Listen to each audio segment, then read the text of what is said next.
Greetings, everyone. This is I'm Right. I'm Right. And I'm Jill Cox Cordova. I'm Anthony Cordova. Hello. Hello. I'm tired. Me too.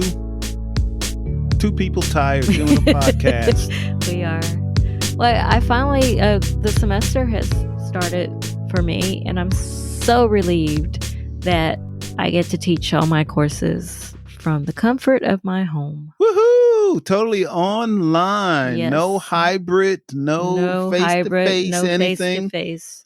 Well, Just great. having and I'm doing it asynchronous, which means that there are no real-time meetings. So as long as students log in every week and complete the assignment for that week by a specific deadline, it's all good. Well, that's fantastic. I'm glad you don't have to go in. Me too. I'm so relieved. Although some of my colleagues do, and there are different scenarios for different safety measures, but I'm just glad I don't have to do any of that. Me too. That's great. That's great. So shall we get to this week's topic? I think we should. All right. Well, I think it's appropriate we were talking about school because this week's topic is lessons you learn part of a segment that we call Stand by your stance. Have you learned anything from me? I learned so much from you. No, you don't. You just saying that. No, I'm not just saying that. What have you learned from me? My IQ has increased since I met you. I know your brother says that, it's but true. It's not true. It is true. It is not true. There's so many things I've learned from you. Such as? You taught me how to write. I did not. You know, you were writing before you met me. You were writing and performing spoken words. But that's what you always say. But I wasn't writing prose then. So Well, I got you to try prose. Well, you teach me many things. And Jill, you're a professor. But that you have an MFA. But that doesn't mean I teach you. I do have students. People will say, "Hey, Tony, do you ever think about going back to school?" And I say, "No." Well, why not? My wife's a professor. But I can't teach you everything. I just teach one topic. Yes, but that's the topic. That's the topic I would want to learn about. So yes, you teach me. So whenever I have a question about writing, all I have to do is ask you, Jill, how do you do such and such? And you'll tell me.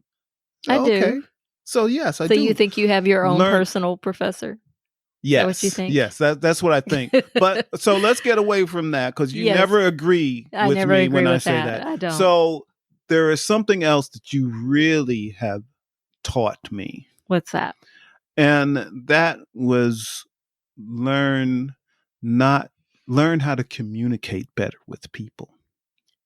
You taught me that. Oh, I was going to say that about you, that I learned that from you.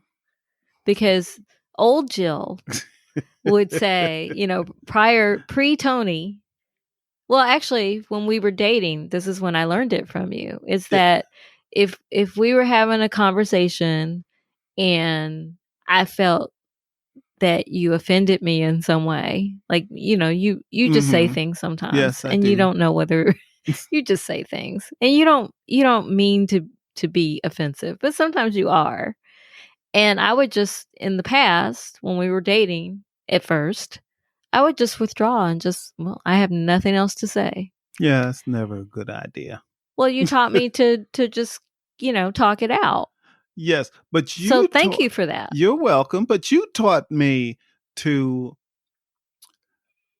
have discussions with people and remain calm. How? How did I teach you that? I don't think I taught you that. Yes, you did. How? Well, I grew up in a house that everyone argued. Oh, because I would tell you, I don't respond. Well, I tell everybody, I don't respond well to when people raise their voice with me. Yes. So, I just don't respond. So you did teach me how to, be calm when I have But I don't think you've ever raised your. That because you taught me, hey, I'm not standing for that. If you're going to start yelling, I'm out, so it taught me that, hey, I need to learn a better way of communicating my feelings without being angry. And we use that all the time with our podcast. So that's why I don't ever recall your raising your voice. Yeah, because you told me early on you weren't having it. I did tell you that's how, and I'm like that in the workplace too. And the minute somebody starts raising their voice, I'm out. I stop listening. I really tune them out. And here's the thing is the people that grew up like me, most of the time, we don't even realize that we're raising our voice and that we may be yelling at someone. Because it's the norm. It's the norm for you. It's your normal way of communicating. Volume. Yes, it's the normal way of communicating. Like they've done studies to show people that were, who has the high blood pressure? The person that's calm or the person that's doing all the yelling in the office? And it turns out that the person that's yelling is that's logical. The one that has low blood pressure. Oh. Really? Yes. I don't understand. Well, see, that gets... Because I was born with really low blood pressure. So I've always had really low blood pressure. Yeah, but some people, if like me, if their normal way of living is expressing themselves by yelling, that's what they're used to. That's just normal. Right. So you take a person like that and you say, hey, you need to tone it down a bit. That would probably increase their blood like how pressure. you just said tone it down, because as you heard recently, not from me, but I don't even remember where you learned it, but you learned that if someone says calm down, it just makes that person madder. Yes. So don't use those words. Absolute wrong thing to do when someone's angry is to say calm down. Is to say calm down. Just calm down, calm down. No, that makes a person more angry. Yes, it does. Because they don't think that they're not calm. I still think that's funny. I think that's funny too. But you know what? I'll tell you when it's not funny. I'll tell you when it's not funny. Yes. When you're dealing with a police officer. Oh. Well, you wouldn't tell a police officer to calm down, would you? No. You could be dealing, let's say you get pulled over, right? I'm scared. You get pulled over. Yes. I don't know. Whatever. I'm scared of where this is going. A rolling stop on a stop sign. Okay. Which is not a complete stop. Correct. Okay. So you get pulled over and the cop says to you, hey, you didn't make a complete stop at that stop sign. And you say, you're right, officer. You're right. I didn't. I made a mistake. Then the officer says, calm down. And you say, but I am calm. I'm just telling you, I agree with you. I told you to calm down. See, so that's when calm down is, it goes both ways. I don't understand that example at all. You lost me. Why would what you said, why would that be considered not calm? Because the word calm down is also used to escalate a situation from the other side. Oh, okay. So sometimes some people say calm down to escalate the situation. Yes, when you are calm. So you yourself can be calm, but they will say to you, calm down. I am calm. But calm down. I told you to calm down, and just to escalate things. Oh, interesting. See, I just learned something from you. Yes. How about that? Well, another thing that I have learned from you is to be more open with people outside of our household. Because as you know, as our listeners know, I did not want to do this podcast because I saw it as telling more about my personal life than I cared to tell anybody. You know, I'm a very private person, or at least I used to be. You still are. this podcast has forced us to talk openly about, things that go on in our relationship. Yes, that's true. So you have taught me to open up to people I don't know, because we don't know who's listening. Listeners, tell us who are you listening? Who are you? And they can do so by calling our voicemail. Which is what number? 404-594-2247. Yes. Because some of our listeners we do hear from, and so we know who they are. But we would like to hear from some other listeners, although we love the ones that do call. Yes. So the ones that do call, don't stop. But the ones who haven't, let us know who you are, because we're not sure who our listeners are. Especially if we've never met you face to face. Yes. We would love to get a call from you. Yes. To see who you are. And we don't have to air the call. So you can tell us I don't want to be on the air, but I just wanted to call and, say, hey, I'm listening. Yes. So that would be cool. So have you learned anything else from me? I mean, it's almost endless, the things I learn from you all the time. Well, I have an example of something I've learned from you and your family. This has got to be. I learned not to do such and such. No, really. No. What have you learned from me? Well, everybody knows I don't curse, but if I did, I would know some words, because I learned that from you and your family. I don't know. I don't know if I want to take that. I don't want to claim that. I don't want to claim that. Well, no, I will not claim. I have refused it. It's refused. You have not learned that lesson because you don't curse. But if I put something in, let's say, like a short story, and I needed the character to curse, I know what to say now. No, actually, you don't. Because one time you did that, and you had me read it over. I said, no, Jill, no one would have said this. So, and I help you with how you did tell me that. No, that's not what you would say. That you did tell me that. Yes. Okay, so maybe I still have more lessons in that regard. But this one, I think, the next thing I think you will accept. What? That you and your family have taught me, and that's to vacation together.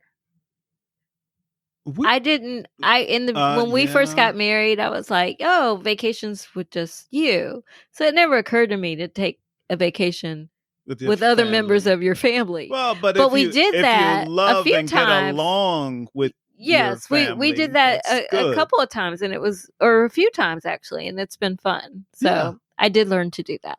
Yeah. I mean, out of all of those times, there are a few dramas in some of some of those occasions. There was a little drama, a little bit, yeah. But overall, it was something that I opened myself up to, and I enjoyed it. So So thank you for that, because that never, I grew up as an only child, so that never would have occurred to me to do that. Yeah, I didn't know that was a normal thing to do. Yeah, but you teach me about theater. Teach you about. I love going to the theater. Where before I hardly ever went to the theater, but now COVID we don't go much. No, I didn't go. Well, nobody goes in COVID, but no, but yes, I love the theater. Love the theater. I don't think we've actually seen that many theatrical productions. We've gone to concerts together. No, you've opened me up to some jazz artists. Wait a minute, Jill. Remember, we were contributors to the True Colors. Oh, that's right. Company. I forgot. That's right. We were. So we went to many. Well, most of those were freebies. We just decided to donate money because we were getting so much for free. It doesn't matter. You didn't have to tell that part. But that's what I'm saying. That's why we went as often. But because people were like, "Hey, you want to go to this? Here's some free tickets." So we went. I love going to the theater. Why are you saying it like that? Because when I go to the theater, I want to feel like I'm part of the theater. This is how you become part of the theater. Just by pronouncing it that way and saying it that way? Yes. Didn't know. Yes. And I put my nose up in the air a little bit. Theater. Oh. Yes. Didn't know. I did not teach you that. Yes, you did. No, I did not. Yes, you did. Nope. Did not. Say that same phrase. I enjoy going to the theater. The theater, as you said it. That's how you say it. That's I learned it from you. No, I That's didn't something say it I that learned. way. I just learned how you didn't said even it. know you were saying that. Hey, listeners, let me tell you something. This is off topic. This is definitely off topic. But for those of you that know Jill, you know she's from Kentucky. Yes. But nobody believes she's from Kentucky.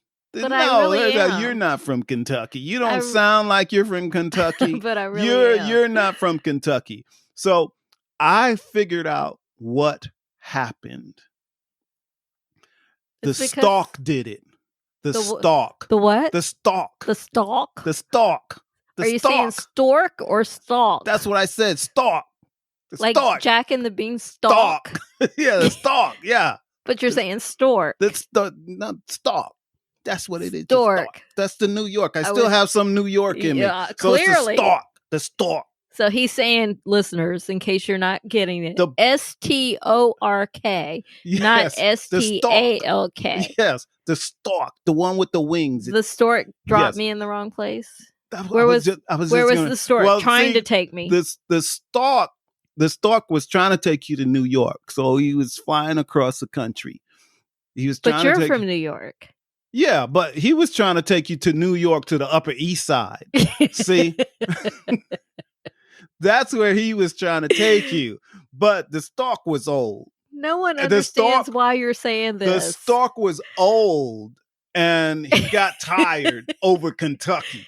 And Tony thinks I made him a writer. And clearly he has quite the imagination. The stork just dropped you off in Kentucky instead of dropping you off in New York on the Upper East Side. So which direction was the stork coming from? Where he was coming from out west. He was coming from out west.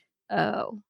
But I don't understand why you think that I was supposed to be dropped in the Upper East Side of New York. Because you have millionaire taste. Well, that could have come from listeners. That came from my grandmother. Some of you listeners haven't heard this before, but I'm sure I've mentioned this on the podcast. When Jill and I were dating early on, and we're getting to know each other, and we're driving in a car. We're on I-75 headed back up to Kennesaw, and we're just driving. You know, we had been to the theater. And so I don't think we left. I'm telling this story. Okay. You're always trying to change my stories. I'm just trying to tell the facts. These are not facts. This is not journalism. This is a story. This is a story. All right. I'm telling the story. Listeners, he's telling fiction. This is a short story. No. This really happened. So we're driving in the car after we left the theater. We're on I-75 going north, right? We just passed Windy Hill. Okay. And we're driving. And I'm, well, Jill, what type of things would you like to accomplish in your life? And like the first thing that came out of her mouth was, oh, I want to really have this story wrong. I want to own a penthouse in New York. I said, really? And you said, yes. I said, why do you want to have a penthouse in New York City? You said, darling. She said, darling, all of my friends have them. So why shouldn't I? And I just said, okay. So let me tell my version of the story, because that is not what happened. First of all, we were at your house. I learned, this gets back to this episode. I guess it does connect. I learned that you had really high taste in you were on a higher rung than me. That's what I learned from you, about you. Well, let me tell listeners what really happened. What really happened was that we were at your house and you asked me what kind of, I could have any house, what kind of house would I want? And I said, well, I would like a penthouse in New York. And yes, I did say, you did say, well, why? And I did say, because my friends have them. Why shouldn't I? But I didn't say darling. Or any of that. We were on I-75. No, we were here. No, we were at this house. No, I remember it quite well. Because I said, I remember holding the steering wheel. I can remember every place I've driven every single time. And I remember I was holding the steering wheel. And I remember we were in my white Jeep Cherokee. And, the raggedy one. The one that Haiti made me get rid of. Because you would often get stranded on the road. And I remember driving and asking you the question. And then you told me. And after I heard the answer in my mind, I was like, she's never going to get that if she's with me. And yet you stayed with me. Yeah. But now I don't have to have a penthouse in New York. No? No. I want one because now. My friends still have them. We could just go visit them. Now I want one. Now, how funny is that? Well, that's what I learned from you also. There are many. I learned to be a dreamer. No, you didn't learn that. I did learn to be a dreamer because you know what I learned, even though I grew up in New York. New York was a place. My New York is different than your New York. Yes. So New York, for those of you that didn't grow up in New York as, a middle class family, no. The people that grew up there know, but the people that don't grow up there don't know, is that New York, even back in the 60s, was like the biggest place of the haves and have-nots. That term wasn't even coined during that time. So, as growing up in a middle-class family, you didn't get to do the things that people would do in Manhattan living on the Upper East Side. They were two different worlds. Okay. So when Jill and I met, she would always ask me, have you been to such and such theater? And I said, no, Jill. No, I wouldn't ask you about I wouldn't ask you about have you that. Been? I would ask you about restaurants. Yes, you would ask me about restaurants. No.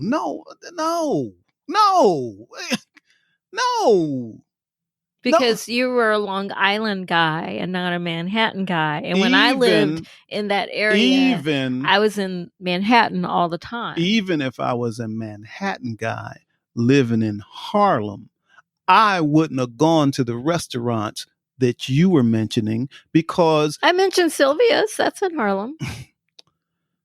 Other restaurants. You know what? So anyway, I did learn to dream. So this is what I learned. I learned from you that if you want to live in Manhattan and have a wonderful life, just everything is great. Because I never want to move back to New York. But Long Island. New York, period. The whole state? You don't want to live anywhere in New York? Anywhere. Sorry, New Yorkers. Anyway, no, the people that got away from there and like that they got away from there, they don't want to move back either. So, but I could make an exception in moving back to New York. If you had the penthouse? If I had a penthouse, if I had car service, if money was no object with no way, no how, that is a different New York that most people, they don't get to experience it. So, well, I did have car service often. I didn't live in Manhattan, but I lived close enough to where I could go to the city often. And I went to different restaurants. Yeah. So if I had the penthouse and all of that, I would go back. You go from your penthouse to your doorman, to your car service, to the restaurant, back to the car service, back to the restaurant, back to the car service, back to your townhouse, your penthouse, and all is good. No subways. No Notice taxis. which one of us is saying this. No subways. No Notice taxis. which one of us is saying this. But it's time for our That's second. what I learned from you. I didn't say any of that. I'm a dreamer now. I'm a dreamer. Time for our second segment, which we call Give it a rest and a resolution. Well, my conclusion is that you're a bigger dreamer than I am. My conclusion is that it can be good to be a dreamer. That's what you've learned from me? That's what I've learned from you. I like that. Yeah, because again, I was more of the analytical type person. Yes. Didn't dream. Okay, I know if I do this, this, this, and this, it will create this, this, and this. Yes. But that dreamer thing, well, dreamers, head in the sky. Well, my two conclusions about you, two biggest things I've learned about you is, number one, to focus on the things that only I can control. There are many things I can't control, so I should just focus on the things that I can. Mm-hmm. So I learned that from you, so thank you. You're welcome. I also learned that you're one of the most generous people I know. So. That's not true. No, you really are. That's not true. You're kind and generous. I am kind. I'm not that generous. Well, generous, what I mean by generous is that you will help someone if you can. I will give of myself. That's generous. Okay. Well, let's get to our third segment that we call I'm trying to help you. Well, this one's a little different in terms of giving advice. So if you're in a situation, if our listeners are in a situation about learning from their partner or person they're interested in. This is an easy tip, actually. So you're back to giving advice? Yes, which last episode I did not. But my advice is twofold. Very easy, though. Two very easy things. Okay. Open your eyes. When I say open your eyes, I don't mean just open your eyes. Actually look at what you're seeing and also listen. Truly listen. So open your eyes and listen to the person you're with or anyone for that matter. Anyone. Because you may be able to learn something from them if you really open their eyes, see who they are, listen to what they have to say. You can learn something. So that's my tip. That's great. That's a great tip. Well, my tip somewhat echoes that sentiment, and that's never stop learning and also understand that we all can learn from each other. Oh, that's a very good tip. Thanks. Cool. I'll get on your couch any day. My couch? Yeah. Where? Didn't you say you wanted to be a psychiatrist? No, you thought I didn't about say it that. At one time. I said if I hadn't gone into journalism, I would have gone into psychology, but I'm glad I didn't. I'm glad you didn't. You would have figured out what I really am. Nuts. Well, we have one more segment. So let's, and that's where we want to hear from you listeners. So let's get to our last segment that we call. So, what do you think? What do you think? Because I'm right. Because I'm right. So how can we hear from our listeners again? Yeah, that number is 404-594-2247, 404-594-2247. And what exactly do we want to hear? I want to hear someone leave a voicemail screaming. And that's it? That's it. That's all I want to hear. What do you plan to get out of that? A laugh. Oh, you just want someone to make you laugh? No, but they might get some relief. They may need to scream. Okay. They may be going through some things and just need to get some stuff out of them. They may be in a bad marriage. They may be tired of being caught up in COVID and shut in and not being able to go on vacation. Call and scream. Okay. Well, yes, listeners, you can do that. But, with my being an English professor, I like it when people use words as well. So I would like for you to actually say something. Tell us who you are. You can vote on who's right. You can listen to previous episodes, comment on that, or you could just leave a suggestion even. But no phone sex. Well, definitely not that. No phone sex. We won't air that. No, we will not. We'll just we keep don't want it to for hear us. that. No, we don't want to hear that. On that note, you've been listening to I'm Right. I'm Right. My name is Jill Cox Cordova. You don't know your name I anymore. really don't. That really got me. And I'm Anthony Cordova. Thank you, Gifford Ivan Cordova III for the music, Nick Sinke for the art, and thank you, listeners. Bye. Bye.